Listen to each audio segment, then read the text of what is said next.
Good morning, all. We're very happy to be here in the second day of this very important conference. Our panel today focuses on criteria for measuring the justice system, focusing on efficiency and quality. We have a very interesting and impressive panel here today. Each will talk for around 15 minutes, some live here, some via Zoom or recorded messages. And we're going to start with Professor Avi Domb, who is a chief scientist in the Ministry of Science and Technology, and he was also previously a scientist in the forensic division of the Israeli police. We're very excited to have you here today. Thank you.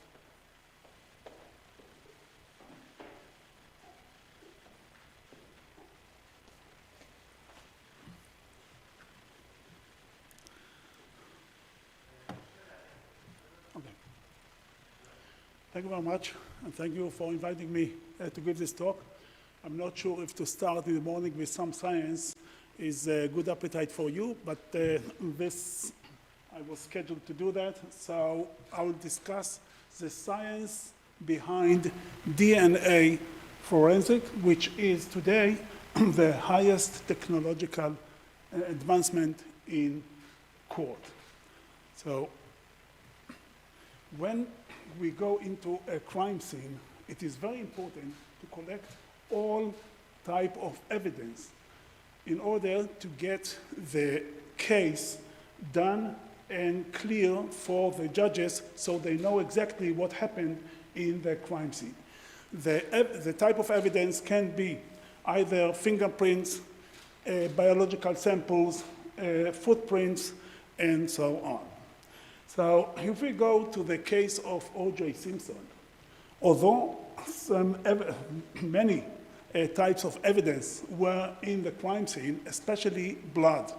The blood of O.J. Simpson was there and the blood of the victims were there. So it was, if this case would be today, definitely it would be easy to show that O.J. Simpson did the crime because his blood was in the scene, and by DNA we could confirm that he was there. So 15 years later, in this case of the killing of the Osherenko family, 6-member family were killed. We found in the crime scene this T-shirt which had the stains of blood of the 6 family members, in addition to a biological sample of the criminal that did this crime.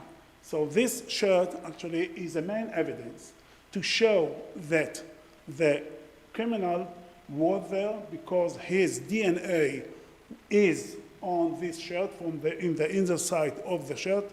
Those sample is from the skin of this criminal, Damian, his name, and the stains, the blood stains are from the 6 family members. So the 7 profiles DNA were found on this shirt, and this was clear that who did this crime. So how we analyze or how we look into DNA results. If we look at the upper line, we see numbers. So this is the natural forensic ID of a person, right? And of a sample that was found in the crime scene, a biological sample. So it doesn't matter what kind of cell you find, all cells have the same DNA. So in the crime scene, we find a biological sample that has these kind of numbers, 22, 23, 7, 9, etc. Those numbers belong to the finding that we see in the DNA. The first number is from either the mother or or the father, and the second one is also from the mother or father.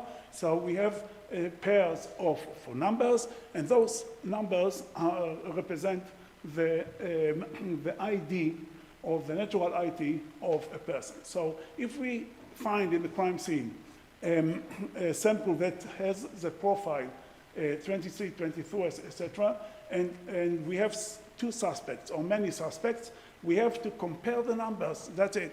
And the numbers must fit exactly. So it means if we look at the suspect one has all numbers exactly as in the crime scene. It means that he is probably the person that was and left this biological sample in the crime scene. Suspect 2 has only partial comparison to the crime scene, and he is not a part of this crime. So how this DNA started? This started in '86, okay, just 30 years or 40 years ago, where during the DNA analysis, which starts with a cell, any cell has the same DNA in the body. So any cell in the body has the same DNA. There is also another type of DNA, which is a mitochondrial DNA, but I will not discuss it at this time. This is less important. The DNA are chains of nucleotides that contain about 3 billion nucleotides. So the diversity can be very high, and this diversity can or is very individual to each person. So during the gene mapping, okay, it was found that about 95% of the DNA is not useful DNA. It's not translating into functional materials like proteins, okay? But they have a different role. Now, within this 95% of unused or unknown function of DNA, it was found a very unique phenomenon that each person has an ID, okay? It means that there are some repeats of nucleotides that are very typical to each person. So if we look at one side, let's say the STR, very short repeat of the upper person, we see that he has 10 repeats probably from the mother. And he may have 20 repeats from the father. If we go to the next person, a lady, she has, at the same place in the DNA, 14 repeats from the father, and maybe 20 repeats from the mother. And the third one has only 5 repeats at the same place. So if we take these kind of numbers for about 10 sites in the DNA, we can say that the probability that a person will have 10, 12, 7, etc. in one collection is very rare. So how we make the calculation? First of all, where we find these sites along the DNA, in many places in the DNA. So it is very diverse, which confirm the high probability of this technology. So the technology today is fully automated. So a sample can be taken either from a bone, from semen, from saliva, from blood, and processed automatically to get eventually the profile, which are the numbers that I mentioned before. So how a typical profile looks like? It's a collection of numbers, or you can see here peaks. XY means that this is a male, and the number 17, 18, it means that it has 17 repeats from the mother or father, 18 repeats from the mother or father, and then in the next location, it has only 13 and 14, etc. So if we take these kind of numbers, okay, the probability that you have such a number from 1 to 12, okay, from 2 to 12 or something like this, the probability to have the same person to have the same DNA is 1 in several billion or many, many billions, which means that the probability to have the same DNA for two people is impossible. Okay?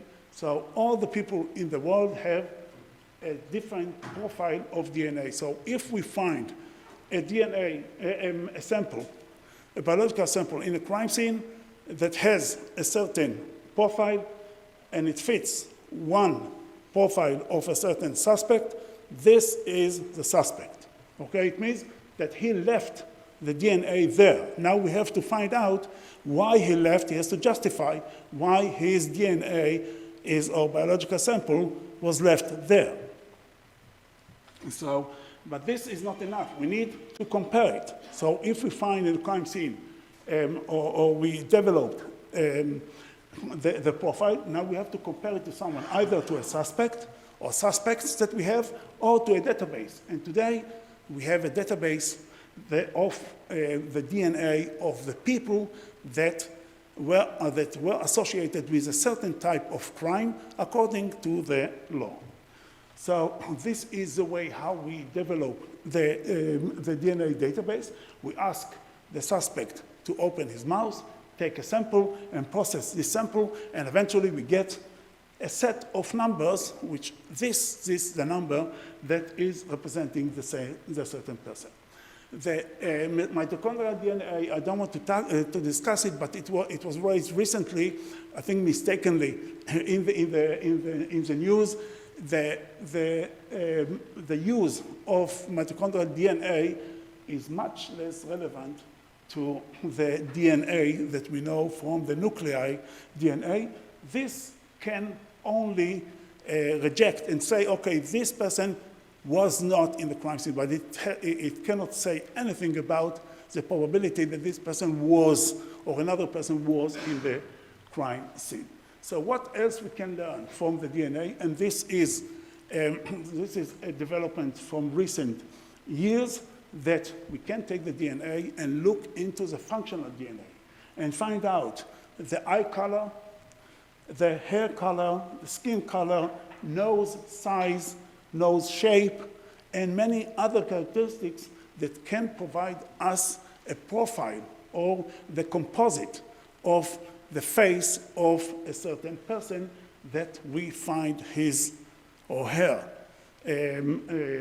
biological sample in the crime scene. So there is a company today that is providing these kind of services, and it is available worldwide. The only issue is the ethical issues, privacy issues, and legal issues that needs to be settled. And today, this is less of an issue because when we find a sample of in a biological sample in a crime scene, it doesn't belong to anyone yet. But we hope that one day we can associate this sample to someone else, to a certain person. But at this point, we can develop and find out the profile or the face of this person. So we can determine, okay, by certain gene analysis, the color of skin, the color of face, and many other items that are relevant for producing a composite, a facial composite for a certain suspect that may commit this crime. And this is already used in 2011. It was used already to find the suspect by this kind of composite.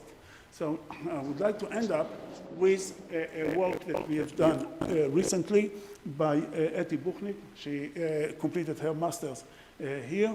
And one of the issues that we have with regard to a new technology that is coming in, that during with time, the lawyers try to find some defects in the technology and deteriorate the technology when it comes to court. But this didn't happen to the DNA.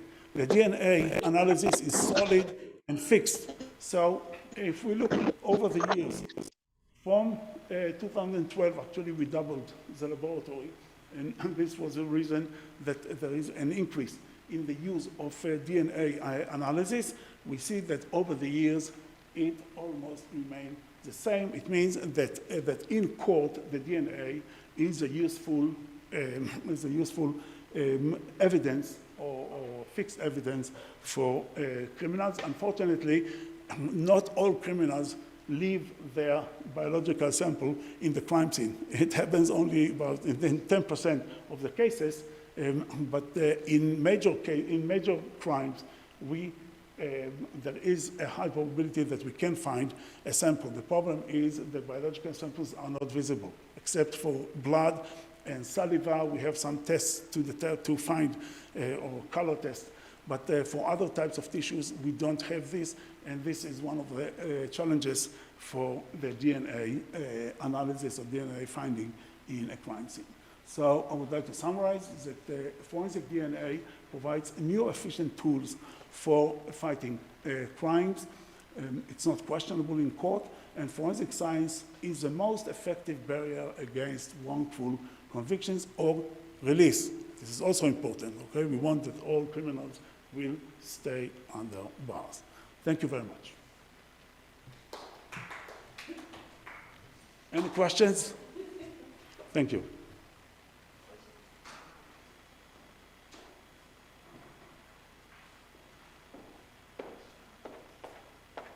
Thank you. This is fascinating. I learned a lot. Next, we are going to hear Professor Paul Nemitz, who is a principal advisor to the EU Commissioner for Justice, and he will talk about the judicial scoreboards and the criteria of efficiency and quality of justice as manifested in the scoreboard. Thank you. Honorable Presidents of the Conference, honorable members of the audience. Thank you very much for inviting the European Commission to be present in this important academic conference. And I would like to speak in this session about the two reports which the European Commission regularly produces, which cover the independence of the judiciary, namely the Rule of Law report and the Justice Scoreboard. Both of these documents are published annually by the European Commission. The Justice Scoreboard is the factual basis. It analyzes situation in the member state, then for a political assessment, which is produced in the Rule of Law report. Both of these documents, but in particular the Rule of Law report, are subject of political deliberations in the European Parliament and in the Council of Ministers, in particular the Justice Ministers, but sometimes also the General Affairs Council of the European Union, which represents the governments of the 27 member states of the European Union. And both of these legislative bodies also come to political conclusions on these reports, which then lead to action of improvements, let's say hopefully, in the member states. The EU, of course, is based on a set of shared values, including respect for fundamental rights, democracy, and the rule of law. And these values mean that the rule of law is not only an integral part of our democratic identity in the EU and the member states, but it is essential for the functioning of the EU, namely for the citizens and business trust in public administrations, but in the form of the primacy of the EU law, also to maintain the good functioning of the internal market. While member states have different legal systems and traditions, the core meaning of the rule of law is the same across the EU. The key principles of the rule of law are common to all member states. Legality, legal certainty, prohibition of the arbitrary exercise of executive power, effective judicial protection by independent and impartial courts respecting fundamental rights, the separation of powers, permanent subjection of all public authority to established laws and procedures, and equality before the law. All these principles are enshrined in national constitutions translated in legislation and find themselves also in the Charter of Fundamental Rights and the Treaty of the European Union. The case law of the Court of Justice of the European Union on the rule of law and judicial independence provides a clear set of legal requirements which member states have to follow in their rule of law related reforms. Respect for the rule of law entails compliance with EU law and the principle of primacy of EU law, which is a foundation of the EU. In the annual law report, rule of law report of this year, which was published on the 20th of July, we have again looked at independence and first of all perceived independence of courts across the EU. And independence, quality and efficiency are essential parameters of an effective justice system, whatever the model of the national legal system and tradition in which it is anchored. The independence of national courts is a necessary condition for ensuring effective judicial protection and obligation for member states under the EU treaties. As reaffirmed by the Court of Justice of the European Union, the existence of effective judicial review designed to ensure compliance with EU law is of essence for the rule of law. Effective justice systems are the basis for mutual trust, and this is very important that we also look at each country. We have 27 country chapters attached to our annual rule of law report, in which we look in detail at parameters of judicial independence country by country. Now we go a little bit to the factual basis according to the EU Justice Scoreboard, which was published on the 8th of July 2021. We can see that in comparison to 2020, the same member states continue to cluster around a higher and a lower end of the scale of perceived judicial independence. Among the general public in Austria, Finland, Germany, and the Netherlands and Luxembourg, the level of perceived judicial independence remains very high, above 75%, while in Croatia, Poland, and Slovakia, the level of perceived judicial independence remains very low, namely below 30%. The 2020 Rule of Law report noted that in a number of member states, steps are underway to strengthen judicial independence and reduce the influence of legislative and executive powers in the justice system. The important role of the councils for the judiciary in safeguarding judicial independence is increasingly recognized. The new councils for the judiciary established in Ireland and Finland are now operational. In Luxembourg, the proposal to establish an independent council for the judiciary has been progressing. In Sweden, the Commission of Inquiry on the strengthening of protection of democracy and the independence of the judiciary continues to work and intends to propose legislative and constitutional reform in 2023. In other member states, similar work is going forward. Now, the methods for appointment of judges is also crucial in terms of the independence of the judiciary. The Court of Justice of the European Union has clarified that under EU law, in order to guarantee judicial independence, substantive conditions and procedural rules governing judicial appointments must prevent reasonable doubts as to the impartialness of the judges concerned to external factors as to their neutrality as judges. Since the last report in 2020, reforms to strengthen the appointment procedures for judges have continued in several member states.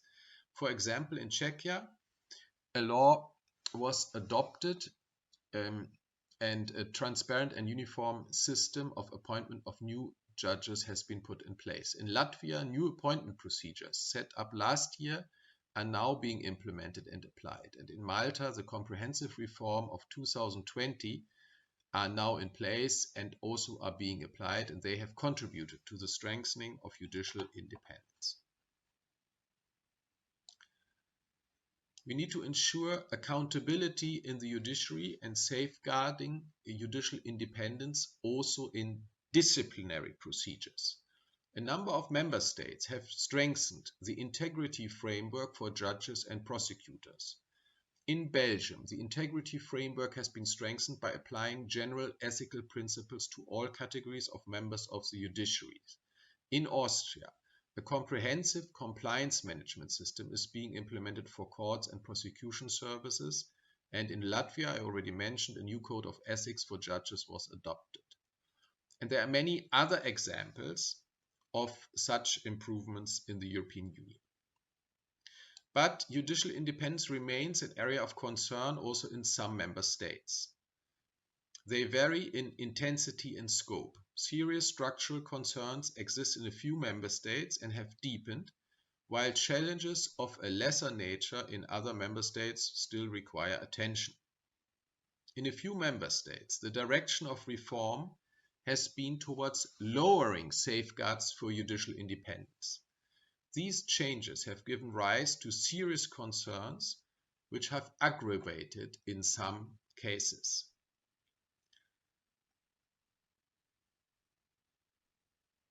As they have led to increasing influence of the executive and the legislative branch over the functioning of the justice system. Reforms of disciplinary procedures and of liability of judges raise particular concerns. And I don't need to go now into the detail relating Poland, Hungary, and Romania, but it is clear that in these countries we have a number of judgments already on the table by the European Court of Justice. We have infringement procedures by the European Commission, and the problem of independence of the judiciary doesn't stand alone. In all three countries, we see other symptoms of a backsliding, not only from the rule of law, but also from principles of democracy. And so it is important that both individuals and institutions in these countries and relating to these countries stand up for the independence of the judiciary, but also for other important elements of a well-functioning rule of law system and a well-functioning democracy. The Court of Justice continued to develop its case law on the rule of law, notably in relation to the treaty's requirements that member states are to provide remedies sufficient to ensure effective legal protection in the fields covered by union law, where the Court of Justice has further clarified the guarantee of judicial independence under EU law. Through the preliminary ruling mechanism, national courts continue to bring rule of law relevant questions to the attention of the Court of Justice. It has ruled on requests for preliminary rulings on the rule of law related to matters presented by courts for Malta, Poland, the Netherlands, and Romania.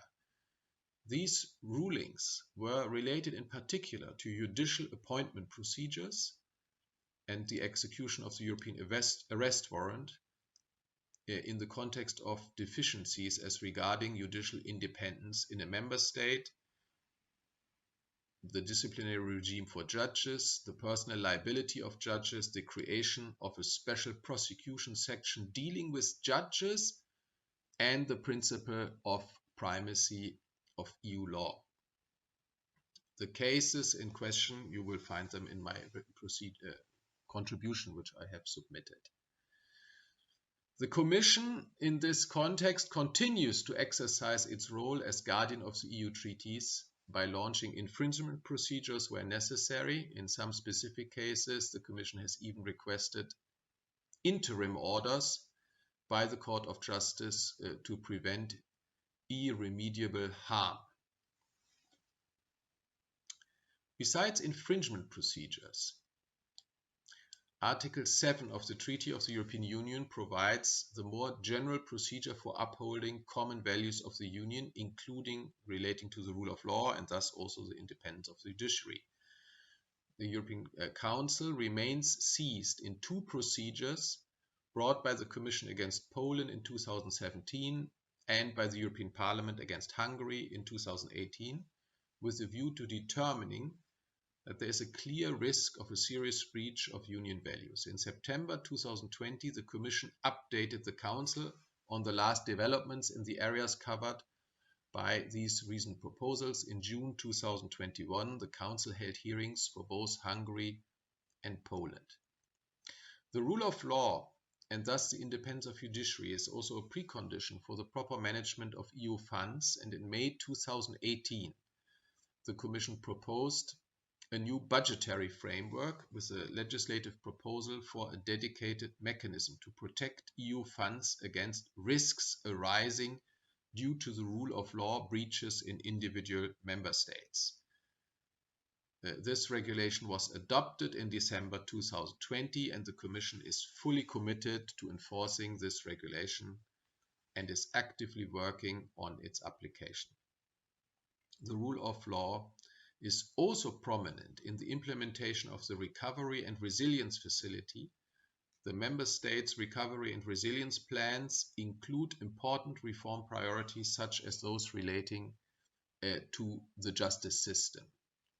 And the European Commission is providing technical support to Member States in this area. And in my written contribution, I also refer a little bit more to our work on international cooperation. Obviously, the European Union is not only the biggest observer of elections worldwide. Wherever we are invited to observe elections, we finance this and do this. But we are also a very important donor and a very important provider of technical assistance when it comes to policies relating to fundamental rights and the judiciary the world over. So much my contribution on the independence of the judiciary. Thank you very much. Thank you. Thank you for a fascinating presentation. Next we have Professor Amnon Reichmann from Haifa University. He's an expert in judicial independence, and today he'll talk about judicial independence in the era of algorithms. Thank you. Thank you very much. It is an honor and a pleasure to participate, albeit via Zoom.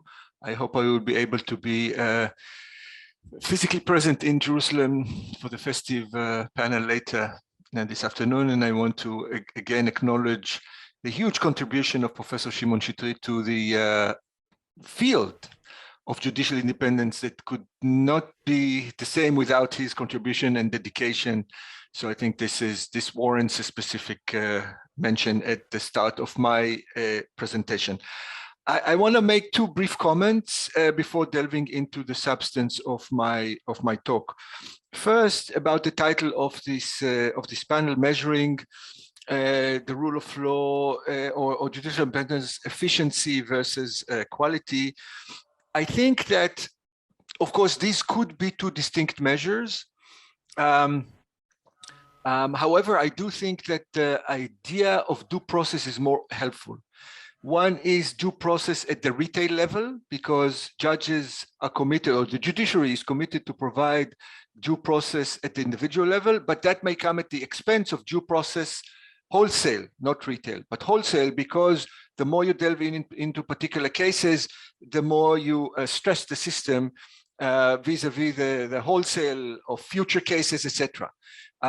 Sometimes it is referred to as efficiency versus quality, but I think that due process is a more helpful term. This is point number one.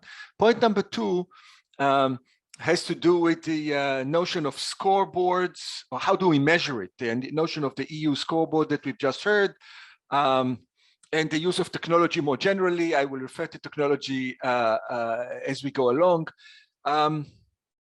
I think scoreboards are important, but I'm not sure that a universal measure or a universal scoreboard can can be used in a one-size-fits-all. And I'll say what I mean. As we know, because we've been dealing with judicial independence for quite some time now, we could define several axes along which we conceptualize judicial independence. For example, with respect to who controls the judiciary, the management of the judiciary, we have the judicial model, we have the executive model, and we have a continuum in between.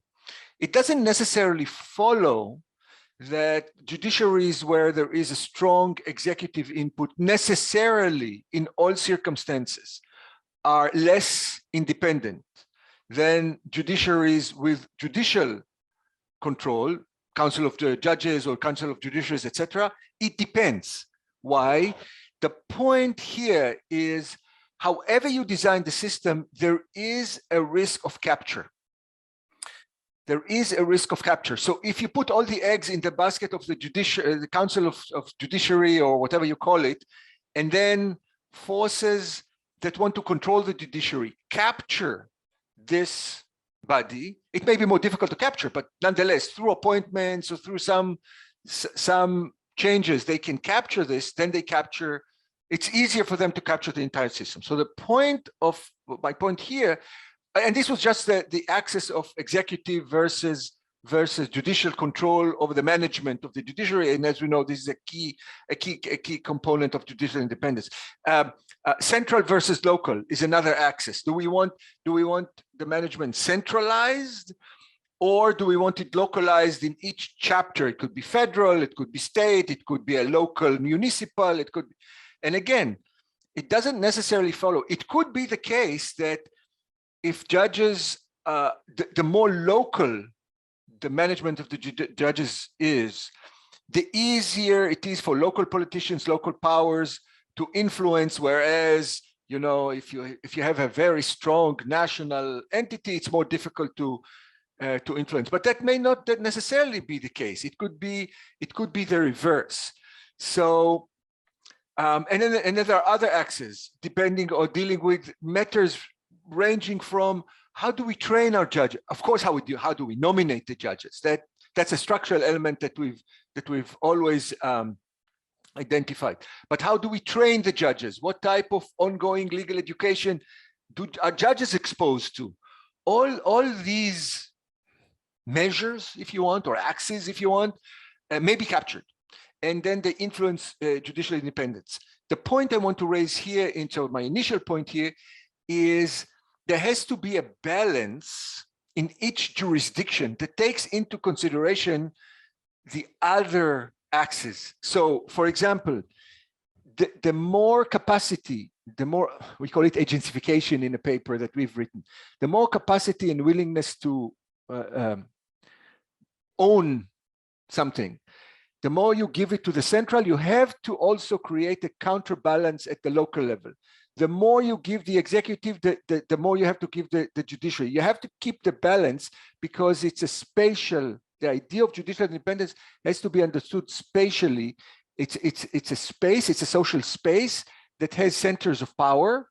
And then when you want to measure judicial independence more generally, not just quality versus efficiency, if you want to measure judicial independence more generally, the way we've heard just now from our distinguished EU rapporteur, the idea is one critical measure should be how easy it is to capture the system, or how have we built checks and balances configuration within the system, and an adaptive one, a one that can adapt, because powers that want to capture the independence of the judiciary are smart, and they can adapt, and they can say, okay, if we capture this, oh, then we have control over that. And for example, part of the risk is once you get people of your worldview into the judiciary, then they say, oh, I don't think it's a problem of judicial independence at all. You won't tell us, you EU people won't tell us, Poland, Hungary, that our judicial independence is hindered in any way. No, we will tell you, because we see it from the inside. And then you have an issue, once the system is captured, you have an issue of how do we define judicial independence from the inside or from the outside. In any event, my initial point, as I said, is that when we want to think of measures, one measure has to be, of judicial non-dependence more generally, has to be the notion of checks and balances. And the second measure, I want to move quickly, the second measure has to be, of course, the issue of professionalism. And that relates to what I mentioned before with respect to judicial ongoing, and it's very, ongoing legal education, and it's very difficult to measure. What do I mean by that? Part of what makes judicial non-dependence so important is the notion of judicial discretion. The idea is that we trust the professionalism of judges to make professionally sound decision based on the law, basic rule of law idea. We have to make sure that there are also checks and balances, professional checks and balances, and these are by definition soft ones. So I'm not suggesting that. So within the system, the idea is that the more professional judges are situated somewhere in the judicial pyramid or judicial hierarchy, and then you have appeals, etc. So you have a self-correcting system within. But that's of course just one dimension. I mean, very professional judges can be situated at the lower levels, and then it's not clear whether you necessarily get the most professional judges, although most often you do, but not necessarily in all circumstances. And in any event, not everything goes to appeal, etc.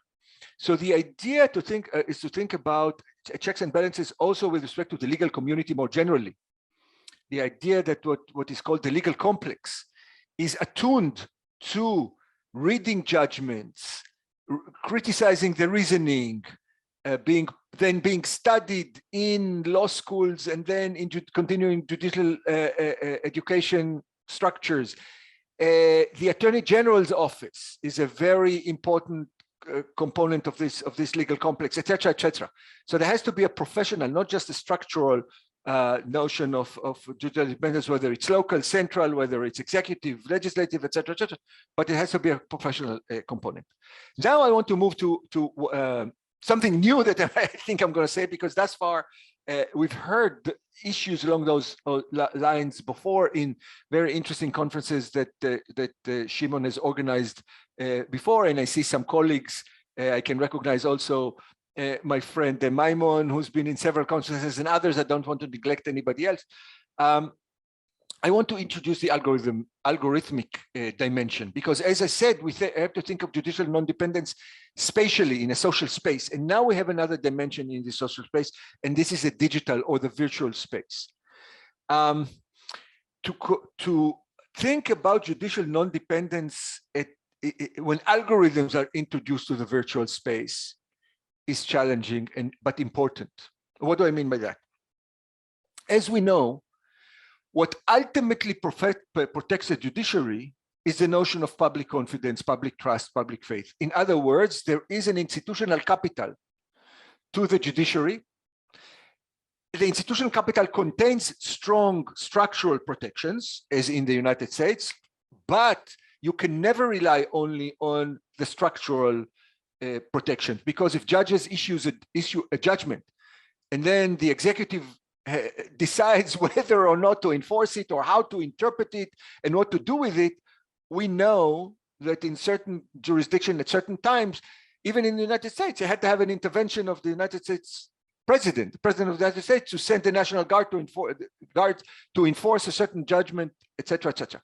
So the idea is judgments or the law is not just the words. The law is performative. It has to be enforced. It has to be then internalized to the working of agencies in the private sector, etc., etc. And that depends on the notion of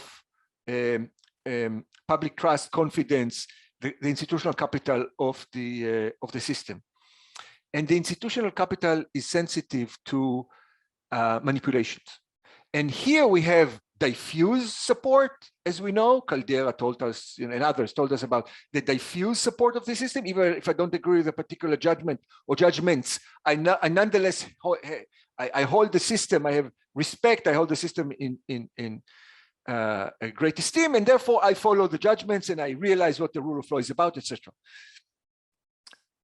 The new era may threaten the diffuse support of the system.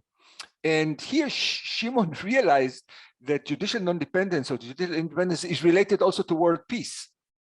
And he, in a way, foresaw this notion that you can have interventions, foreign interventions sometimes, that are geared towards destabilizing the relationship between a jurisdiction and its judiciaries or judiciary. And then you saw discord in the system, and that undermines that system, and it may undermine world peace, therefore. And you can do that now via social platforms and AI.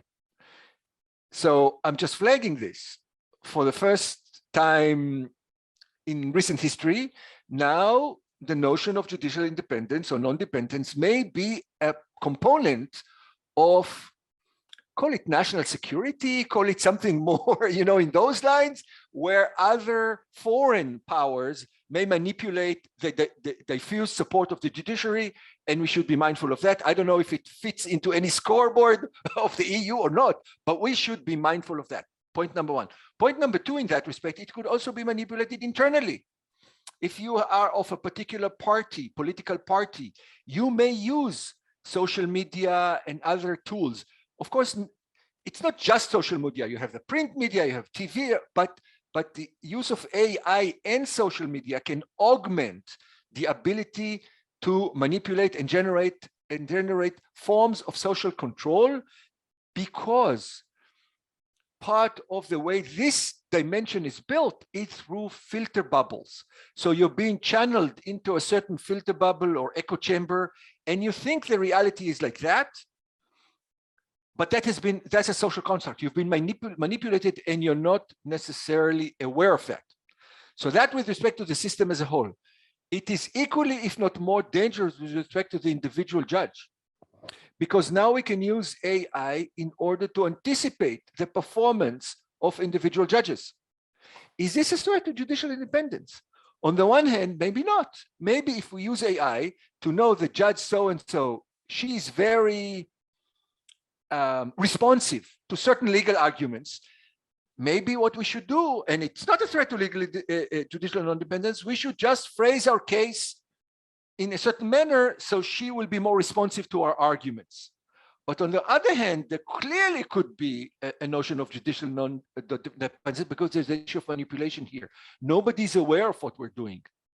Nobody's aware that we are just using our resources in a certain way so as to steer the judge to get the decision we want the judge to achieve or to reach without nobody knowing. So there's an issue of transparency here. The issue is that this happens behind closed doors by algorithms that are not transparent. We don't know how they're being used. And it's a clear issue, I think, in that respect, of judicial non-independence. Brackets. I open brackets now, and I want to respond to the beautiful presentation by Professor Domb that we had before. And how did he call it? He called it the highest tech advancement in court when we talked about DNA. I think algorithms more generally could be the highest tech invention in courts. We have algorithmic judgments now being considered. So I will get to that in a second, but more importantly, I think we should know that the technology is being used or misused and how it is being manipulated. The same way DNA can be manipulated, because Professor Domb earlier thought that now the suspect has to explain how his DNA is found in the field. Well, maybe it was planted there. Who knows? I mean, the technology can always be manipulated. As soon as it is technological, you can have artificial DNA. It's very, in certain ways can be manipulated, and DNA can be extracted and then transplanted. It's very difficult once technology gets into the field.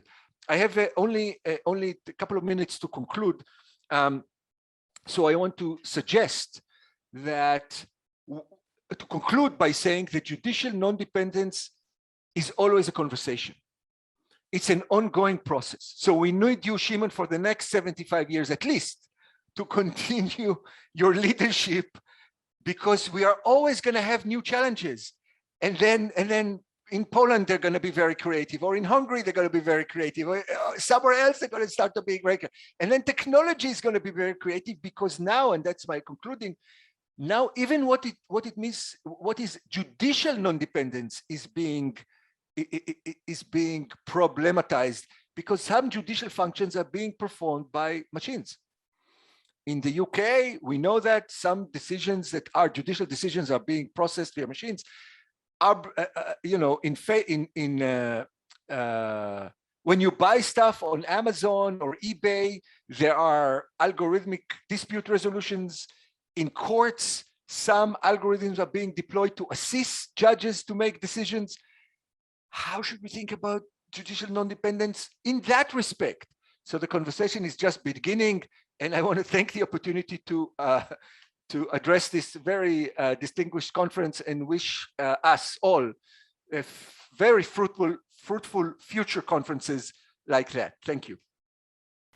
I apologize if I'm mispronouncing the name, from University of Bologna, with a recorded presentation. Thank you. To lecture in this extremely important event on the measuring and the metric we have developed and we may want to develop to assess the quality of justice. In the 10 minutes that I have at my disposal, I basically want to first take sort of a critical stance toward the current metric used to measure the quality of justice, and at the same time to put forth a proposal which I think would be in a way capable to cover and include new developments that we have been observing over the last 2 years in the legal and justice sector. So let me start with what we have been discussing so far at the international level. If we speak of quality of justice, at least in terms of necessary condition for quality, we do refer to the judicial independence. And in this respect, there is nothing new, let's say that way, but this doesn't mean that it is not important. The judicial independence is the conditio sine qua non, so the necessary condition enabling us to refer to aim all the other qualities that we want in the legal and justice sector. So without judicial independence, we cannot do anything else in terms of quality. And I stress this point because lately, and specifically because of the several transformations that have been experienced within liberal democracies, constitutional democracies, but also in hybrid regimes. Judicial independence has been put under attack in many ways, more or less explicitly. And in this respect, I think that we need to regain this topic on the top priority of our agenda, in some way, even before we address concerns, methods, objectives, features and dimensions that do relate to the managerial quality of the legal and justice institutions, which doesn't mean that managerial quality is not important, but definitely that it cannot be addressed if judicial independence is not protected. Of course, in terms of judicial independence, if we go into the international debate, we see that it has been in a way operationalized, and we have indicators or proxy that we use in order to see whether or not the judiciary is independent. Of course, the matter of salary that is, related to the status of judges. and in some countries also of prosecutors, the budgeting of the judiciary, especially where we do have a judicial council which is autonomous and is self-governing, the judiciary, and in this respect, the budgetarian status of the High Judicial Council, it is a matter of concern. I also, as a footnote, recall here the recently adopted recommendation on the new status of the High Judicial Council that has been debated recently in the context of the Council of Europe. Of course, this is, as I said, an accessory condition, but in the international debate, especially over the last 2 decades, we have observed a measured turn, so to say, toward a more managerial understanding of let's say, the quality of justice in the legal and justice institutions. A matter of concern has been the sustainability in terms of input-output ratio. We know this, we know very well this term, and we know that it has been worded in terms of performance, and this relationship between input and output has been measured in terms of resources that are provided to the legal and justice institutions, among which the salary, once again, the budget, of course, the type of staff units, which means also the type of professionalisms that are provided to the legal and justice institutions. And finally, and mostly importantly, over the last 10 years especially, the infrastructures and the endowments of courts. When we speak about infrastructures today, definitely we have in mind the technology and the digital tools that are built and set in order to have courts enabled to operate through the information and technology infrastructures, and with a whole range of tools based on the digital potential, the applied mathematical rationalities, what we call artificial intelligence and predictive justice, which is the output side. And here again, we have no range of indicators, which means that we have developed a matrix, of course, and among the most important and used indicators, we have the disposition time and the clearance rate and the average time frame that are featured by the court systems in treating the proceedings, and of course this ratio between the number of cases that are treated and the number of litigation issues that enter into the monitor and are uploaded on the agenda of the justice institutions. So in a way, what has become extremely important from the point of view of quality of justice measuring is a focus on governance.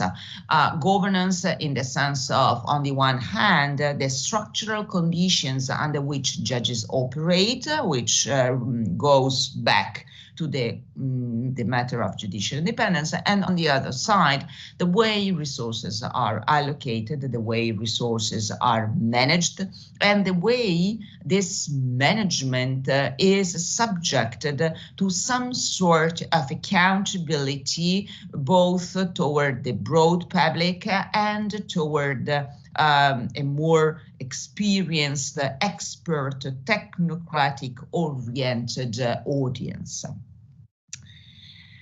Again, recently, despite the fact that we have a no range of indicators to measure the performance and so the efficiency in the way resources are allocated. An extremely important point added on the top of the list of indicators refers to the access to justice. Access to justice is here meant in many ways. Many of them do refer to the fact that the demand of justice coming from society, and especially from vulnerable groups, can be met by means on a differentiated range of tools and mechanisms to settle the dispute. I don't want to enter into the details of this because I wanted to go immediately to my key point here in this short intervention that I have been invited to make. The point is the following one. Of course, we need to balance principles,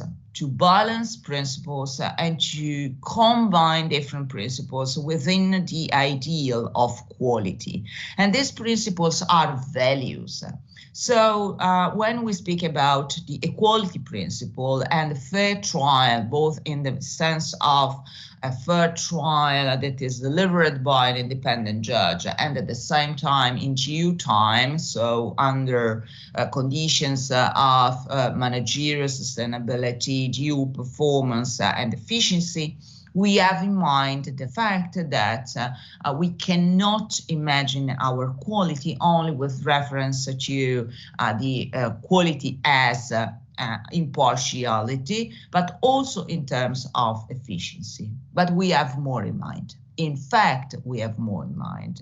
When we speak about values, we do have in mind a vision that wants to incorporate this input-output ratio rationale that has been inspiring the overall 2 decades of quality of justice measure, but we want to do more.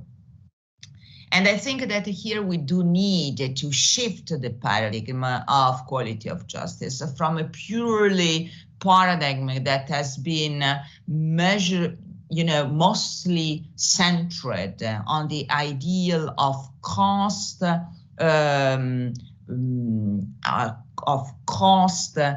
orientation and cost attention, cost benefit ratio, toward an ideal where the quality of justice relates to the value that we are creating in a society through the justice institutions.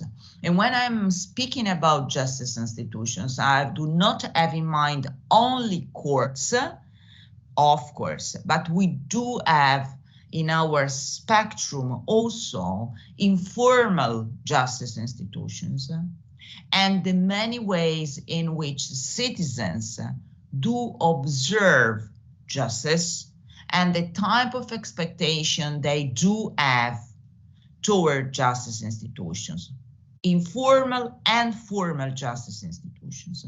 So I think that here we need to have a much more extended, a much broader vision of quality, where the orientation on cost-benefit ratio is incorporated, is covered, is taken into consideration. The ex-ante conditions ensuring judicial independence are extremely important, and they gain the top-ranked priority in this metric that we have to measure the quality of justice. But in the end, we need to add the capacity to create and to spread the value of justice, which means, in fact, that we do promote through the justice institutions, something that I would like to call the culture of lawfulness, which has something to do with, of course, the quality of the judicial function, but goes much farther than this. It is a broader understanding of the quality of justice because it goes as far as reaching the type of values that citizens do associate with the exercise and the performance of the quality of the justice institutions. How to measure this in practical terms? We do have, of course, indicators, and we do have proxy. We do have tools. Social audit is possible in the legal and justice sector. I do have developed myself a set of tools, but also we can rely on prestigious institutions that do operate in the realm of the empirical assessment of institutions, and they can provide inspiring methodologies to measure the values at plural that we create and we strengthen through the justice institutions. We do have also surveys. Surveys they do not tell us the entire story of the values that citizens associate to justice, but they have the capacity to provide an interesting window on citizens' point of view.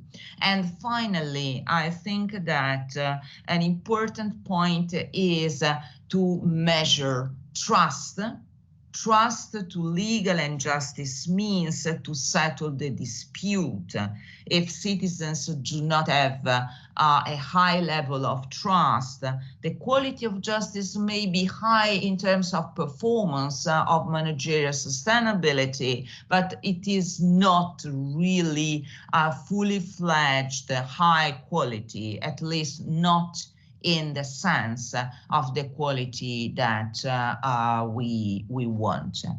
So that's what I wanted to share. I think that at the international level, and here we do have an important role to play, at the international level, we are in the right time, in the right place, after these 2 years of pandemics, to raise a worldwide debate in order to innovate the metric of quality of justice measuring, having 3 dimensions: judicial independence and all conditions ensuring judicial independence. On the one hand, it is one pillar.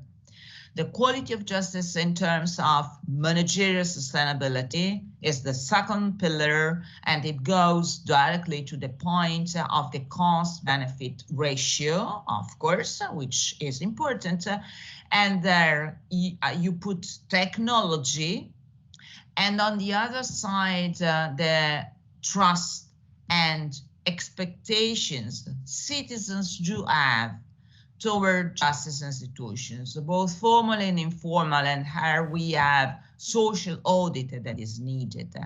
3 different pillars to measure the quality of justice, and these 3 pillars must be incorporated in a sort of a recursive methodology. I have already had the opportunity to refer to this.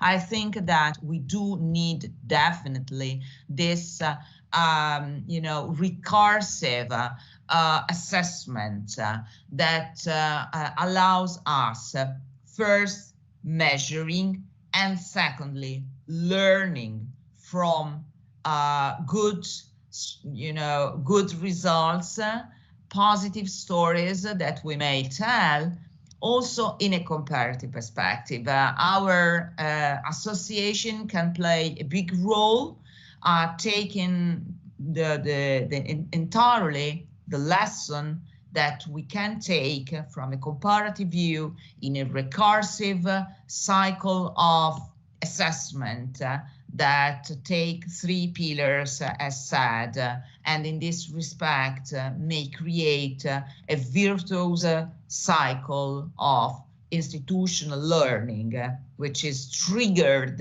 by sort of a a comprehensive view, a multidimensional view of the quality of justice. Thank you for this opportunity once again, and I'm of course open to meet your questions and to receive your remarks, which are mostly welcome. Thank you so much, Daniella. Is Daniella with us in the Zoom? I wasn't sure if it's a recording or if it's a... Okay. Thank you. Next, we're going to hear from Dr. Gali Aviv, who is the head of the Israeli Courts Research Division in the Israeli Supreme Court, and she'll speak to us about the Israeli experience in measuring justice. Thank you, Gali.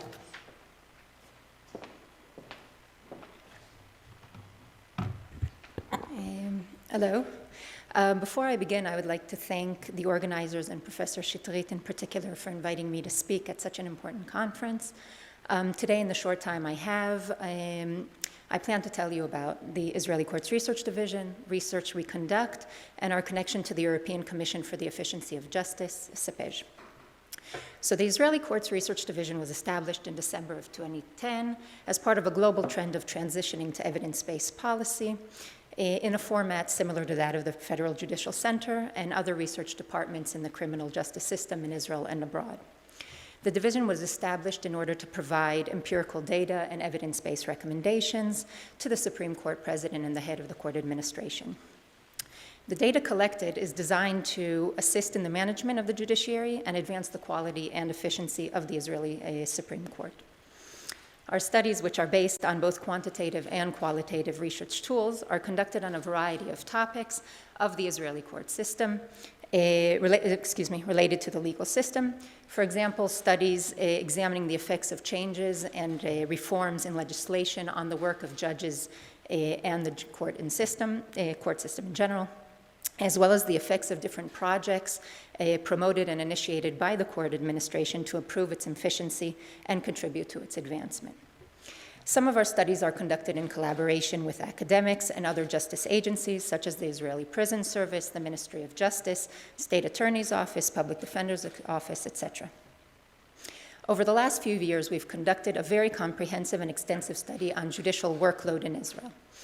This study was designed to update, expand, and refine the case weight study that was conducted by the Research Division in 2013. The case weight study was a pioneering and groundbreaking study, and for the first time, the Israeli court system was able to balance the judicial workload in different instances in courts based not only on the volume of the cases. The decision to renew and improve the previous case weight index arose due to several factors, among them the time that passed since the previous index, the addition of new case types that were not included in the previous index, requests from judges to re-examine the findings, amendments to legislation and case law, and of course the methodological innovations that took place in the case weight research literature since the previous index. The study of judicial workload is the first study conducted in Israel that measured in real time how long it takes judges and registrars to handle their cases. The study was conducted in 2 stages. The first stage was initiated as a pilot study that examined the feasibility of conducting a time study. Attorney Shani Benkin, a former researcher in our department, led the pilot in 2018 in the regional labor courts. In light of the pilot's success, the second and main part of the study was carried out in 2020 in all district, magistrate, family, traffic, and juvenile courts, led by attorney Dalia Ehrenthal, our head researcher, and myself. In this study, the data was collected over 5 consecutive weeks, during which the judges filled out daily time logs, reporting the exact time spent on the judicial tasks they performed throughout the day, including preparing for hearings, the hearings themselves, writing decisions and final judgments, and time spent on tasks that are not directly related to specific cases, such as training programs, weekly staff meetings, updating themselves on recent rulings, etc. The time measured for the different judicial tasks were reported by 676 judges and registrars, who constitute about 87% of all the judges in these instances. At the same time, 763 court typists filled out time logs in which they documented the time each hearing took. Throughout these 5 weeks, we collected a total of almost 16,000 judicial time logs and collected data on about 50,000 different hearings. And from this data, we were able to calculate the judicial time that it needed to handle 167 different case types and subject matters, which were about 99% of the cases closed in the various courts in 2019. But in addition to the Judicial Workload Index, we were able to describe the average judicial workday, including all judicial activities, not only those related to the specific cases, and the average amount of hours the judges and registrars work daily, weekly, and annually. Thus, the results of our judicial research allowed us not only to recommend how to balance the workload between the courts and the instances, but also how to calculate the amount of judges needed to deal with the growing number of cases the judiciary faces on a daily basis. However, we weren't only interested in calculating the time it takes the judges to perform their judicial tasks, but for the first time in this study, we addressed additional issues that are currently of great concern in the court system and scholars. Both the extensive mental burden imposed on judges, which is expressed by pressure and burnout, and the emotional stress or burden imposed on judges when dealing with certain types of cases. These issues haven't been examined so far, as they are hard to quantify and measure, and still are. Our initial work and findings emphasize the need to address these troubling issues and provide support for those judges confronting them. And indeed, these issues are part of the court administration's agenda. They've built various workshops, training programs to deal with the emotional and mental burden and offer professional and psychological guidance and support to the judges. The findings regarding the significant workload imposed on Israeli judges, which has been widely discussed, particularly in comparison to the judicial workload of justice systems worldwide, can be attributed to a few things. First, the extremely high number of filed cases in Israel. Approximately 850,000 cases are filed every year, which is more than twice the European average in both first instance civil and criminal cases, based on the data from the CEPEJ's comparative report. We have lack of judicial personnel. We have about a third of the European average, and a large number of lawyers, which is actually the highest amount among the European countries. As found by our study, this workload is expressed by longer working hours compared to other judicial systems, including working on vacation days and sick days, lack of work-life balance, and emotional stress resulting from the judicial workload in general and among those handling these specific cases in particular. The combination of all these factors show the great importance of the judicial workload study and other studies conducted by our division, which through its research seek to help find solutions, facilitate the judges, and help ease their workload.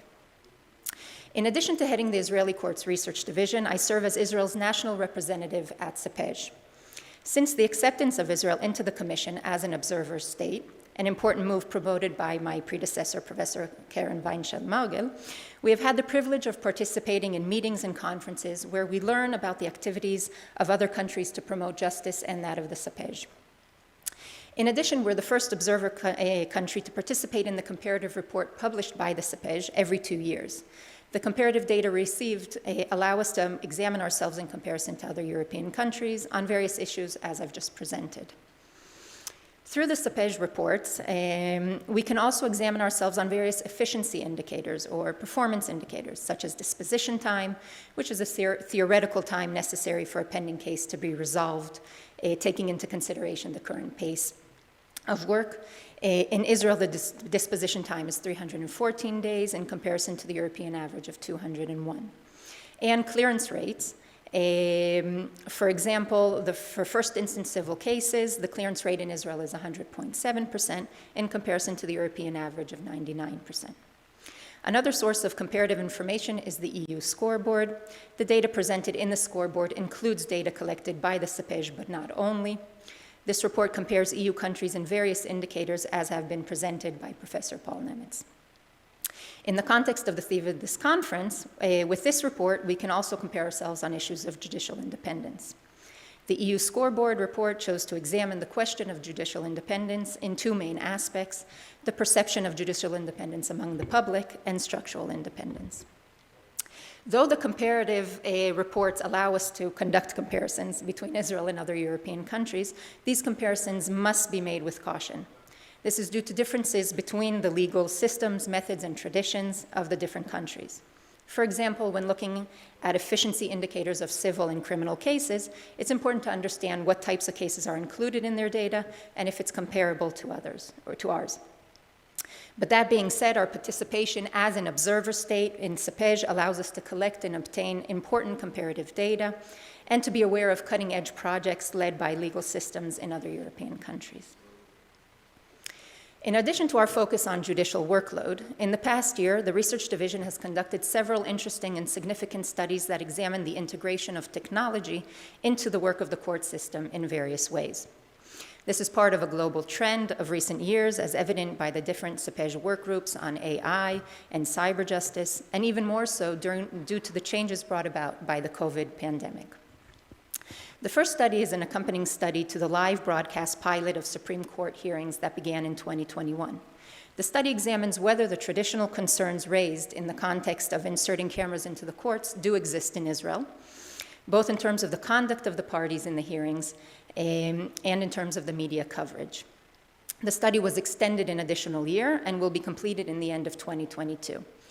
In addition, the Supreme Court President, Justice Esther Chayut, just decided on another pilot program of live broadcasts of judicial decisions in both district and magistrate courts. The second study is an accompanying study for a project related to documenting and reporting hearings instead of using court typists. An expansion of the pilot that began in the Haifa district in 2018 has just begun in 2 other districts, and we're following the pilot and conducting a study on its success. The third study, which was recently completed, examined the use of video conferencing in detention proceedings.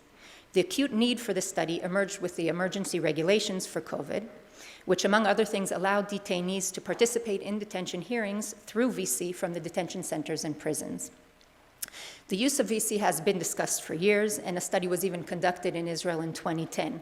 However, it was COVID that created an increased and immediate need for VC in Israel, but not only. The study was conducted in collaboration with the Ministry of Homeland Security and the Israeli Prison Service, thus allowing us to present a complete and comprehensive picture of the impact of the use of VC in detention hearings on all the participants: judges, detainees, prosecutors, and defense attorneys. In the comparative literature review, we did not find such a comprehensive study that examined by questionnaires, observations, and quantitative analysis of case data the possible effects of VC on the various actors. I don't have time to go into all the findings, but I would like to present some of the main ones. The study found that the satisfaction of all the participants in the study of the VC hearings, including judges and especially the detainees, were higher compared to frontal hearings. Most of the detainees preferred to conduct their hearings through VC, and more detainees felt that they could express themselves during the VC hearings than in the frontal hearings. The use of VC, we also found, did not significantly affect the ability of the detainees to understand the judicial decision. It did not affect their evaluation of the procedural justice of the process. It didn't affect the length of the hearings or the decisions of the judges. In fact, the judges believe that the VC should be continued to be used in the future while stating certain exceptions. We are now starting another study in collaboration with the Ministry of Justice and the Ministry of Homeland Security to examine VC now when we're not under the emergency regulations. So as you can see, the division's work and its various studies in general and on the study of judicial workload in particular enables our administrators to make decisions based on valid data and information as they work to solve the problems of our court systems face and to advance the judicial system in accordance with the changing needs, as seen during the COVID pandemic and according with the prevailing worldwide trends. Thank you very much.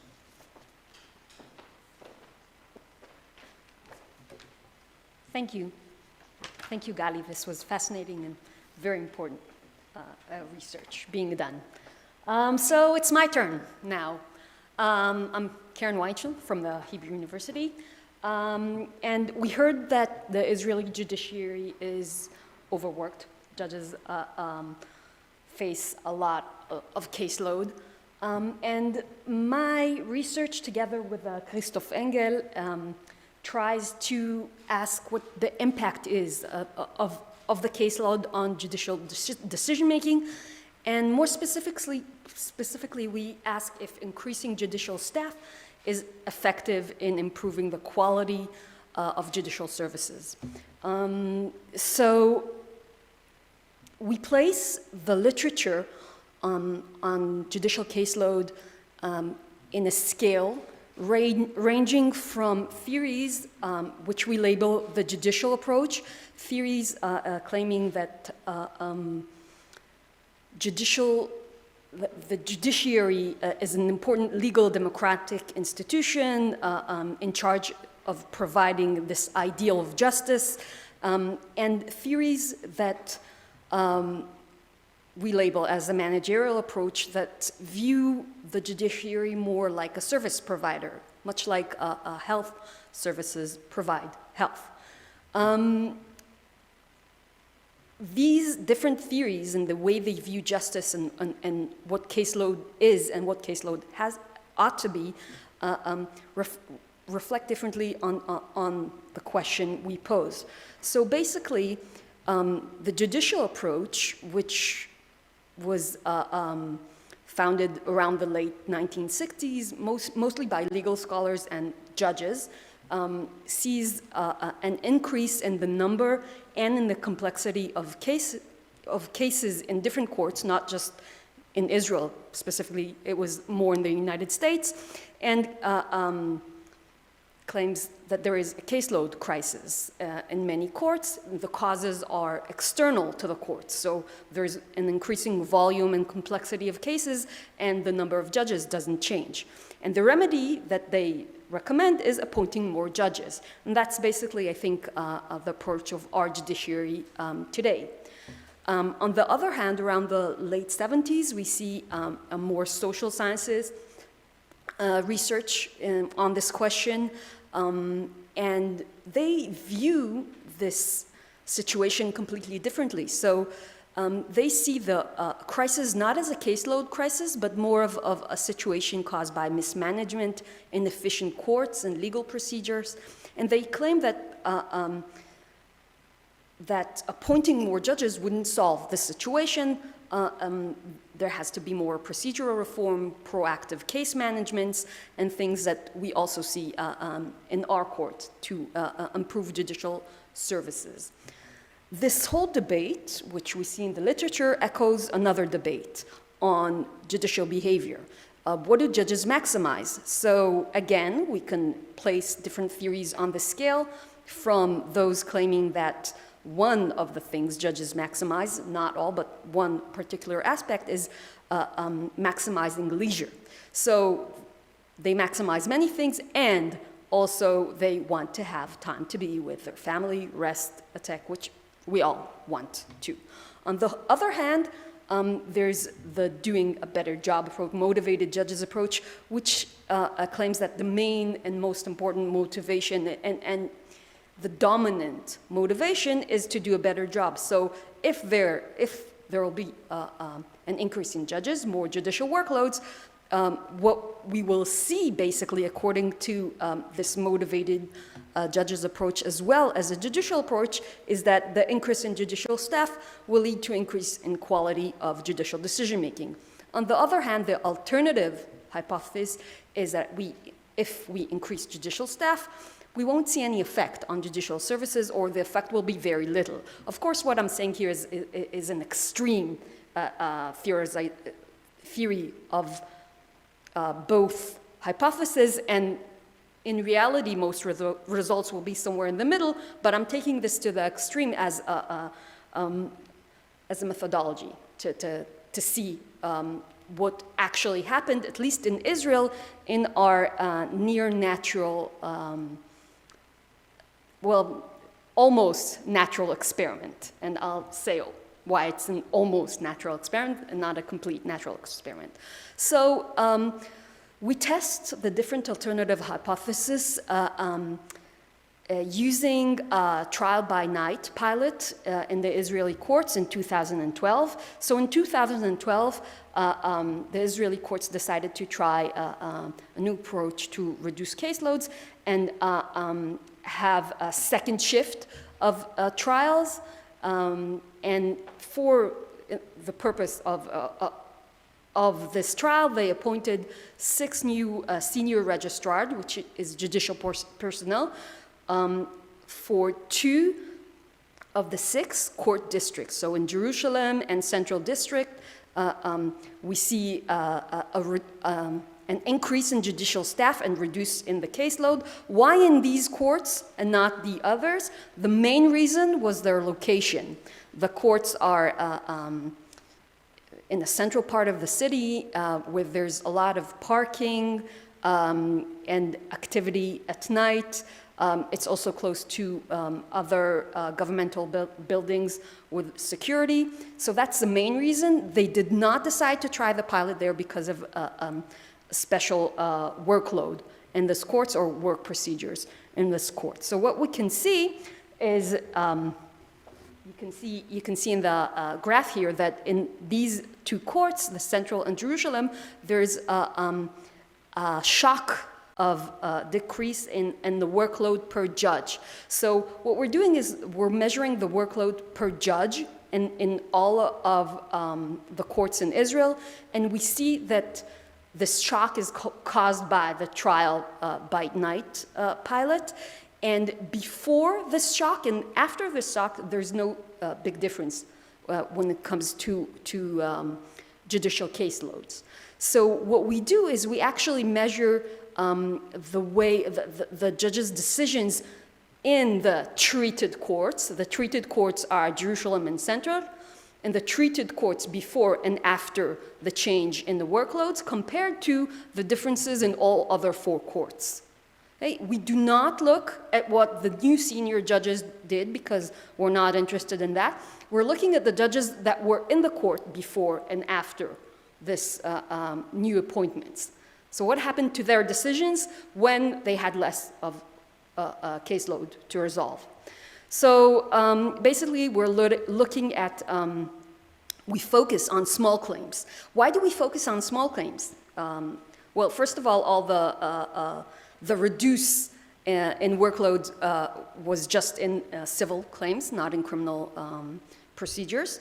So, and we decided specifically to look at small claims for 2 main reasons. One is that small claims are all very similar cases, very easy cases, all below 3,000 shekels with no litigation. So this really reduces the chance of unobservable factors affecting our results, or maybe lawyers' repeat player understanding that there was a reduction in workloads and thus changing the way they file cases. There's no lawyers, so there's no concern of that happening. And the second reason, which I think is very important, is that small claims are randomly assigned in the 2 treated courts as well as 2 untreated courts. So there's a periodic routine of judges resolving small claims. So what happens is that we preclude the chance that the difference in the portfolio of cases affected any change. So what one might claim is that once there is more senior registrars, and senior registrars usually handle the easy cases, there would be a change in the portfolio of all other judges in the court, and they'll handle the harder cases. So we precluded that by testing only small claims. Small claims were the same before and after 2012. No difference there. So we also, of course, have a lot of tests for unobservable factors and observable factors, as well as, of course, the exact matching of cases before and after 2012 to see that the cases are similar. There wasn't any change in the cases.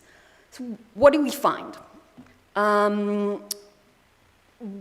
We find that there was, actually I was surprised by these findings, I must say. We find that there's a very large and of course statistically significant effect of increasing the judicial staff. So you can see here, for example, let's look at the first graph, the decisions on the merit, and you can see that the first bar, which is all the untreated courts in Israel, and the second bar, the treated courts, Central and Jerusalem, that's C and J, Central and Jerusalem, they have the same amount of decisions on the merits, case resolved on the merits before the treatment. And then after the treatment, once you introduce more judicial staff in the courts, you see that in the Central and Jerusalem courts, there's almost a double amount of cases resolved on the merits, which is, I think, huge. You can also see that once there's more judicial staff, there's of course less settlements, more witnesses are heard, more decisions are being written in the chamber and not in the, while at the hearing. That takes more time for the judges to write the decision in their chambers. And of course the decisions in the last bar there, they're much lengthier, longer decisions, pages increased only in the treated courts. Now, I had this small talk with an economist, and he said, wow, that's terrible. We should not appoint more judges, because why do we want them to decide more cases on the merits or write lengthier decisions? It's ineffective, right? So one can argue that, especially when we're talking about small claims, not the most important of the civil cases. But I disagree. I disagree because what we found is that the change is not only in the manner of deciding cases and the procedure, and it's also in their substantive outcome. So to our surprise, I must say, we found that increasing the judicial staff works to the benefit of the plaintiff. So plaintiff win more cases in complete victory in all their claim. They recover much more of their costs when judges have more time or less caseload. And they recover more costs. So there's a higher degree of cost shifting, mainly towards plaintiff. So this actually changes not only the way judges decide, but what they decide.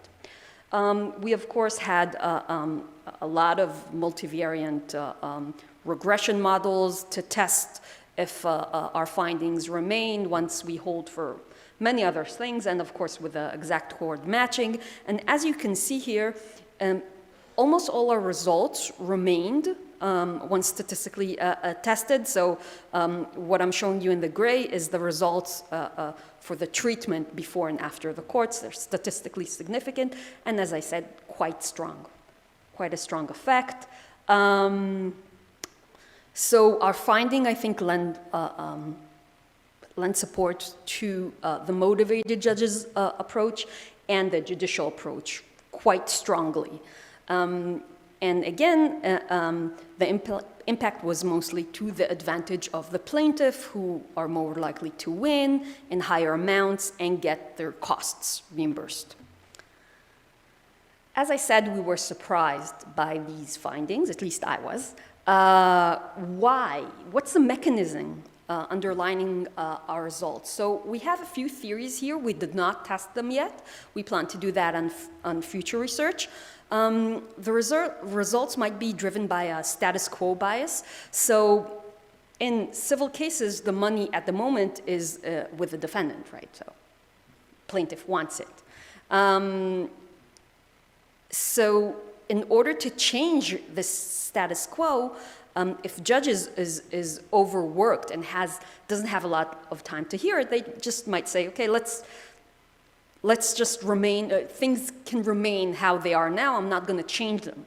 But if they have more time to listen and think and write about it, they might be more inclined to change the status quo. I think the burden of proof in civil claims, small claims as well, where the plaintiff has to show a preponderance, I'm sorry if I'm mispronouncing this, of evidence, also works to support this theory. So if the plaintiff have more time to present their case and more of the judicial cognitive brain to use, they might achieve this level of proof more easily. And also, of course, it might be that judges who have more time are less concerned about appeals. So if you only have time to write a very small a very short judgment, you might be more concerned about an appeal, especially if the result of the appeal will be that the case is remanded and you have it again. So you don't have time, and then you get this case again, which you thought as a judge you resolved. So I think this might cause overwork judges to decide, like to have intermediate decisions, where the sides are going to be less likely to appeal. On the other hand, if judges have more time to write lengthier verdicts and also more time to deal with an appeal if it happens, they feel they might be more likely to resolve the case for one side, for the plaintiff. In our case, and not worry as much from an appeal from the other side. So these, again, are different hypotheses. We're working now on trying to see what the true reason is, what actually explains our results.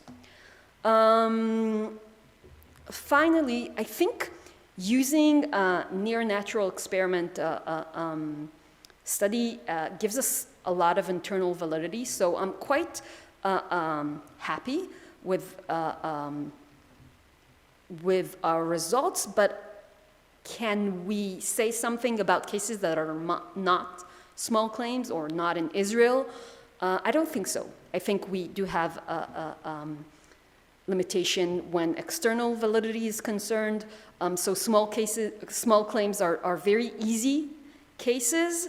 In complicated civil cases, things might work differently, though I think the most logical assumption is that we'll even see a greater effect when this comes to complicated civil cases, needing more of judicial time and effort to resolve. But again, I can't say that. We only studied small claims. But what I think is the most vulnerable section in our external validity is that we tested Israel in this a particularly point of time where, as we heard Gali before, judges are overworked. So perhaps if more judges will be appointed when courts are not as burdened as they are in Israel in 2012, we won't see this very strong effect that we saw in our case. I'd love to hear any questions, and thank you. Many thanks for our chairperson for keeping exactly the time limits and to allow us for some comments and questions. Keren, I'm very disturbed by the results of your study. And for what I take from it is that we don't do justice. From the quality point of view, the resources that we allocate for the administration of justice means that judges in civil cases, and I'm looking forward for another study that you may do in criminal cases that would be even more disturbing if this is correct. What I take from it is that the quality of justice, we're not talking about the efficiency, which was the subject of other presentations of the excellent speakers this morning. But that means since we do not have enough judges, and the style of the Israeli decision-making is not on the spot making a decision and developing it orally, as is the case in some other countries. For us, it's always in writing and so on and so forth. So I take it that if we want to now write a recommendation from your study for the Mount Scopus standards on efficiency and justice and fundamental values, we have to recognize that there is a strong connection between the resources allocated and the quality of justice. And so, with your permission, I'm going to propose to the last session in our conference, which is the session that we discuss amendments to the Mount Scopus, that recent studies suggest that there is a direct impact between resources and the quality of justice, and therefore all countries not only gather data, which is the recommendation for us for measuring justice, but also to have some action in order to extract from this work conclusions. But this is one example from my side how we should learn from all the studies that we make for Gali and Amnon and yourself who are here. And my question is, further to the comments I made about Keren's conclusions and very interesting report, what other possible conclusions that are important for us to assure what we call a cumulative calculation and assessment of all the measurements, all the indicators that we mentioned, whether it is the efficiency aspect, the quality aspect, the independence aspect, the balance between even the mere measurement, as Judge Margel mentioned, that the mere fact that we collect measurements about judges, particularly about individual judges, is creating a pressure on the independence and on the quality. Because if I'm pressured as a judge, naturally I will spend less time because I want to look at the backlog, and that will affect the quality. So again, here we see a current study which is very clear about the impact of a backlog on the quality of judges or the decision-making, as you suggested. So my question to all of you, how do we make sure that we do the right calculation and balancing between the values that we recognize as essential or fundamental values of the justice system?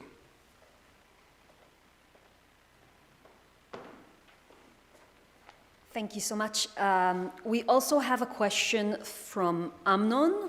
I want to see if we have another question before I see how we answer it. Do we have any other questions? I asked you in the chat before, but I can't see it now. I'm not near my computer.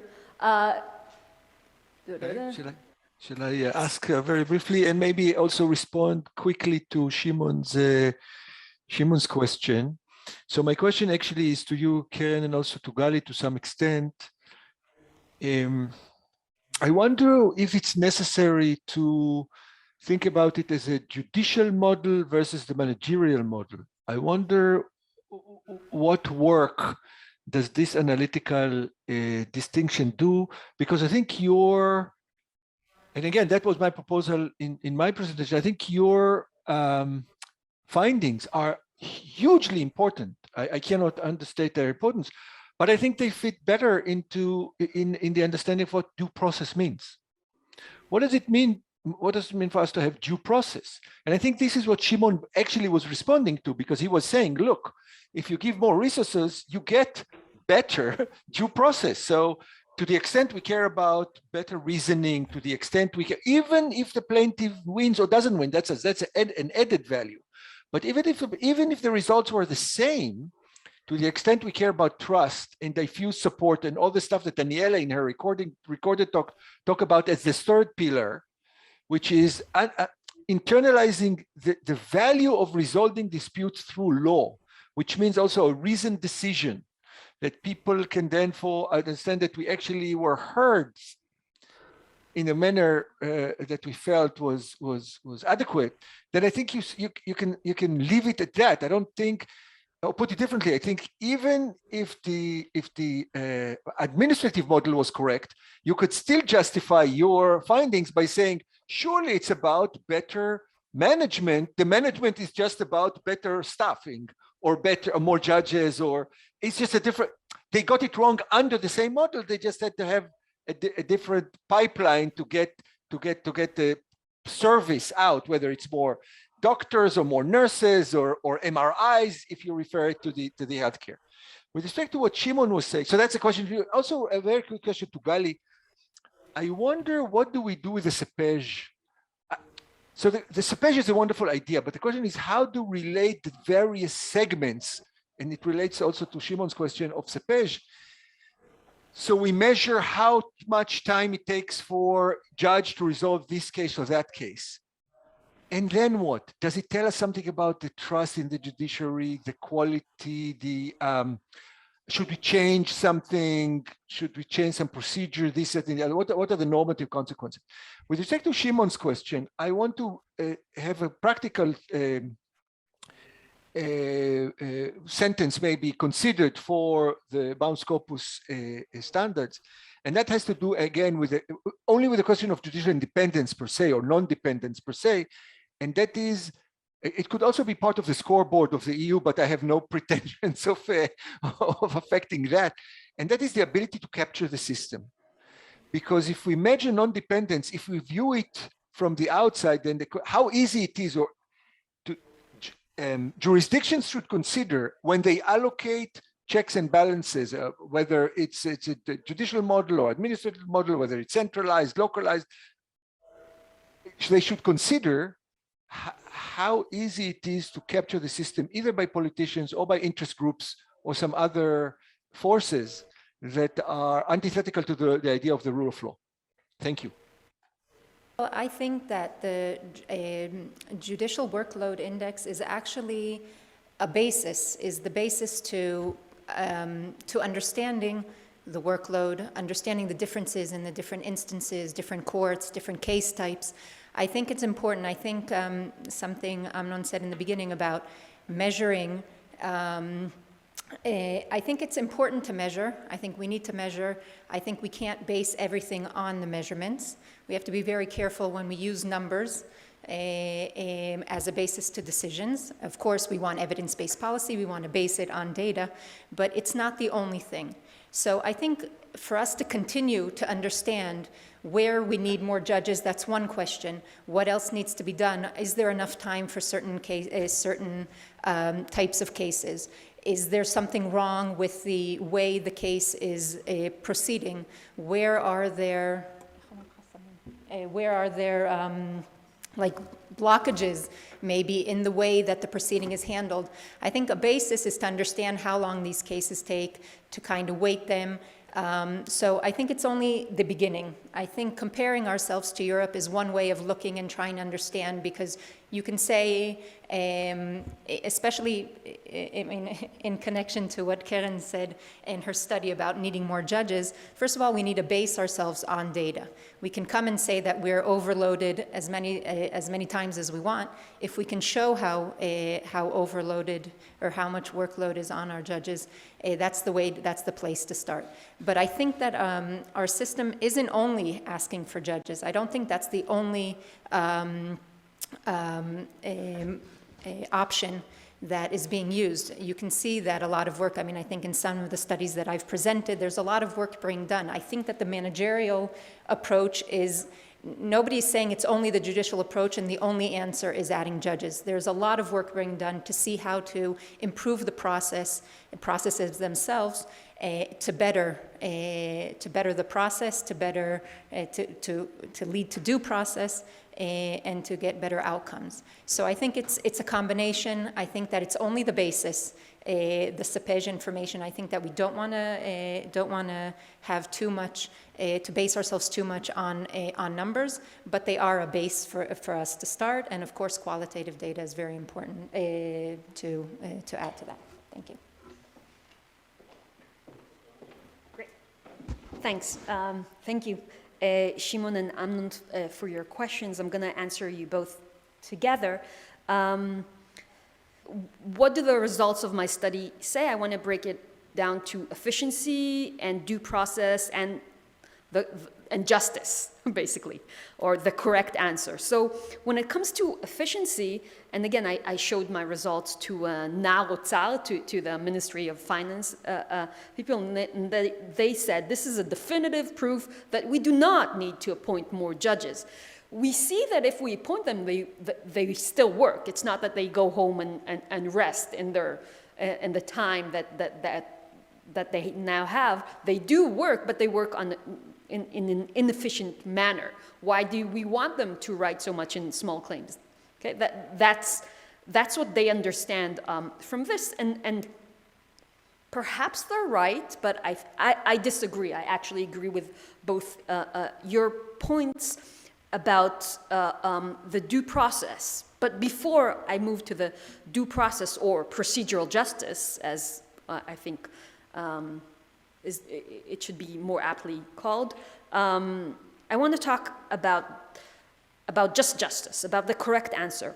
I really can't say if judges that had more time got the correct answer more frequently, because I have no idea who was supposed to win, if the plaintiff or the defendant were correct in their point of views. I just don't know. I just know that once they had more time, the plaintiffs won more, but I don't know if that's a better result when you're speaking about justice or not. But what I do know, and I completely agree with both of you, is that it's better procedural justice. It's better due process.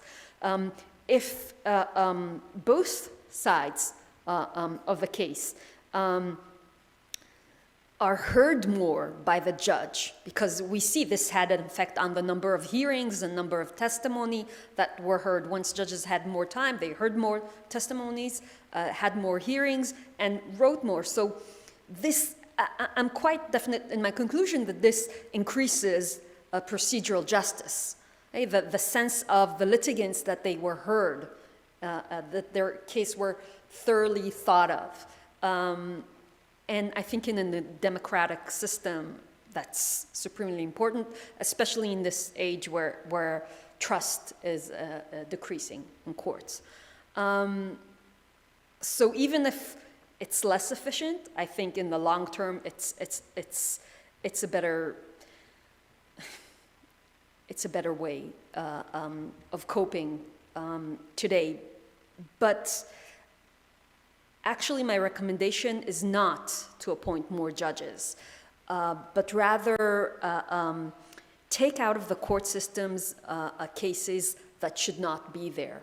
I think our court system in Israel, at least, and I know it happens in many other places, deals with cases that shouldn't be in. For example, there are cases that are dealt in the criminal procedures. They're just things like parking in the wrong places, or taking your trash out in the wrong day, or not leashing your dog. These are things that should not be dealt with in a complete criminal process. It's not only time-consuming. I think handling these kind of cases also increases the emotional workload on judges when there are people that are highly educated, very smart and confident people, and then they have to sit for days and days on and hear about civil cases of 1,000 shekels between one insurance company and another, for example, or doing these criminal procedures for completely normative people. So I would actually prefer to work on workloads in the side of the cases and not of the judges, and I can speak more about that later. The last point is about the criminal procedures, because Shimon raised the question, if this happens in civil cases, what happens in the criminal cases? What effects do the overburden and judges, how do they decide differently in criminal cases? And I think it is more worrying than civil cases, especially more worrying than small claims. So I'm now starting a study in a natural experiment also, and this is an actual natural experiment, in the criminal procedures, where I look what happens to court units where one of the judges goes to maternity or paternity leave. So if judges have maternity or paternity leave, they stop their cases. They don't hear any cases for around 4 months, usually 5 months, because they extend their maternity or paternity leave. And then all their cases are transferred to other judges. So again, I can see what happens not to the judges that have their leave, but to the judges in the court. That's completely random, hopefully, right? Hopefully this is completely random. The judges have no effect whatsoever on their colleagues going to maternity or paternity leave. And this happens mostly in criminal procedures, just because most judges going on leave, according to my data, are criminal judges. And I'm starting to collect data and see what happens to the verdicts and the severity of the verdicts when judges are more and less overworked. So I'll write about that, hopefully, if I find anything interesting. Do we have any more questions? Okay. So thank you so much again, Shimon, for the conference at large and for this panel, for inviting us all, and see you in later panels. Thank you.